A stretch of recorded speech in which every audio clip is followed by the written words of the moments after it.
కేంద్రంలో బీజేపీ, ఏపీలో కూటమి ప్రభుత్వం అధికారంలోకి వస్తుందని సీఎం రమేష్ అన్నారు. 5 ఏళ్లుగా ప్రజలు పడ్డ కష్టాలు తీరబోతున్నాయని చెప్పారు. ఈ రోజు వెలువడ్డ ఎగ్జిట్ పోల్స్ కాదు, ఎగ్జాక్ట్లీ జరిగేది ఇదే అన్నారు సీఎం రమేష్. ప్రజలు మార్పు కావాలని కోరుకున్నారని, ప్రస్తుతం అదే జరుగుతుందన్నారు. అంతకుముందు విజయవాడలో కనకదుర్గమ్మని ఆయన దర్శించుకున్నారు.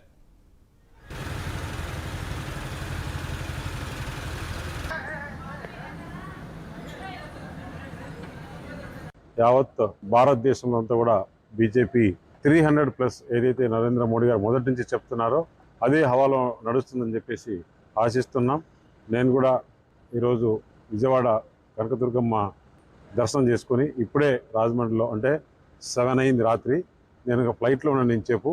ఇప్పుడు ఫ్లైట్ దిగిన తర్వాత నేను ఫోన్లో ఆన్ చేసి చూస్తే ఎగ్జిట్ పోల్స్ అన్నీ కూడా అటు భారతదేశంలో ఎన్డీఏకి, ఇటు ఆంధ్రప్రదేశ్లో ఎన్డీఏ బ్రహ్మాండమైన మెజార్టీతో గెలిచి రేపు ప్రభుత్వం ఏర్పాటు చేస్తుంది. అలాగే భారతదేశంలో కూడా నరేంద్ర మోడీ గారు ఏదైతే ఎన్డీఏ కూటమి ఉందో ముందు అనుకున్న ప్రకారం భారతీయ జనతా పార్టీకి 300+, అలాగే ఎన్డీఏకి కూడా మంచి మెజార్టీ గెలవబోతుంది.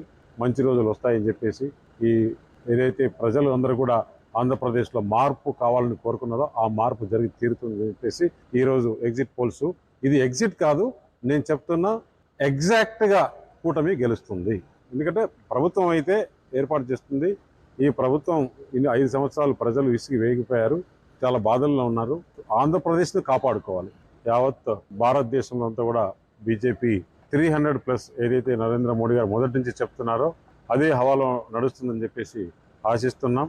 నేను కూడా ఈరోజు విజయవాడ కనకదుర్గమ్మ దర్శనం చేసుకుని ఇప్పుడే రాజమండ్రిలో అంటే 7 అయింది రాత్రి. నేను ఫ్లైట్లో ఉన్నాను చెప్పు. ఇప్పుడు ఫ్లైట్ దిగిన తర్వాత నేను ఫోన్లో ఆన్ చేసి చూస్తే ఎగ్జిట్ పోల్స్ అన్నీ కూడా అటు భారతదేశంలో ఎన్డీఏకి, ఇటు